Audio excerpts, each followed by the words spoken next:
Do your English lessons with phrasal verbs just drag on and on and on? Do you get confused about whether you need to drop in, drop by, or drop out, or just drop something off? Phrasal verbs can get really crazy, but I'm here again with another installment of phrasal verbs to make them a little bit less crazy and a little bit easier for you. Hi, I'm Phil from Mayak. Thank you for joining me today. So let's get to it. The first one is do in. Do in. And this, of course, has a couple of meanings. It can mean to get really tired. For example, that hike did me in. That hike did me in.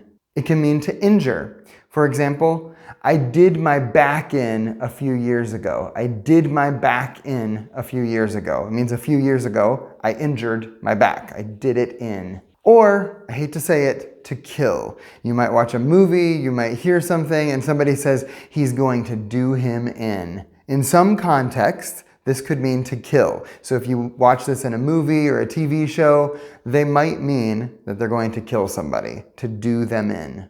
Next, do over. Do over. And it simply means to do something again, to redo it. My teacher let me do the test over to improve my score. My teacher let me do the test over to improve my score. Next is drag out. So literally, it could mean to pull something out, like literally pull a thing out. So he dragged the bag out of the house. It was very heavy, so he dragged the bag out of the house. But figuratively, we can also drag information out. So maybe in a courtroom, he dragged the truth out of the witness. He had to really pull, but he finally dragged the truth out of the witness. Another type of meaning for this is to prolong something, to make it longer. Our boss dragged the meeting out with his long stories. Our boss dragged the meeting out with his long stories. And also the verb drag, to drag out. It's important the past tense is not drug. He drug it out, but instead I said he dragged it out. The standard past tense is dragged. There are many people that I know that use drug as a past tense for drag, drug. But the really standard, true, good form is dragged. So try to use dragged as the past tense. We have another one with drag, this time drag on. So this means when something is going on and on and on and it seems like it will never end. Hopefully this isn't true for you, but the English class dragged on and on and on. The English class dragged on and on and on. It was very long. Now we have the drops. Lots of phrasal verbs with drop. So first, drop off.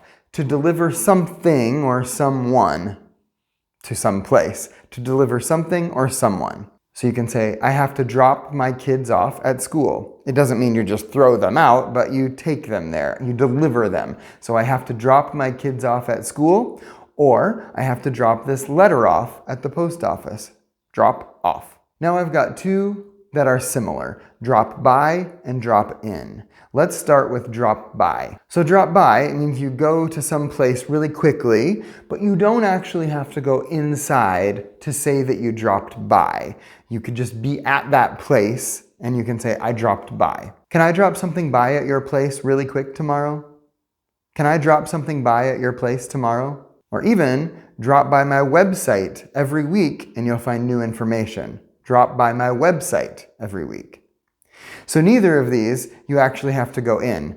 Of course, a website, you're going to look at the website, but even if you drop something by the house, you don't have to go in. You could just go to the outside of the house, give something to the person, and then you're done. But you've dropped by.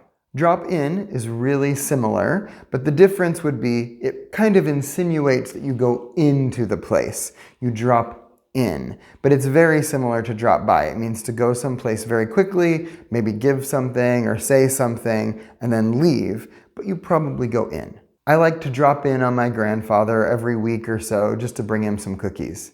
I like to drop in on my grandfather to bring him some cookies. Since it's a grandfather, you probably don't just stand outside the door and give the cookies and run away. It's your grandfather, so you maybe stay and chat for a few minutes. You go in. So there's a little difference between dropping in and dropping by, but they're both pretty similar to each other. Drop out, to stop participating in something. Drop out, to stop participating in something. She dropped out of the play that she was in. It means she stopped participating in the play that she was in. She dropped out.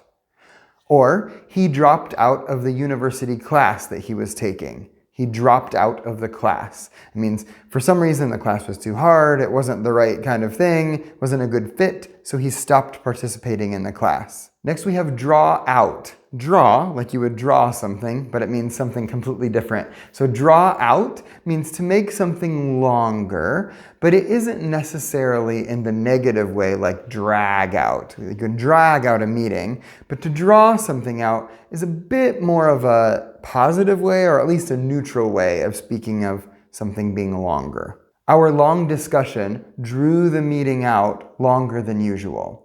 It doesn't mean the discussion was bad or the meeting was even bad, but because we had such a long discussion, that drew the meeting out. It made it longer.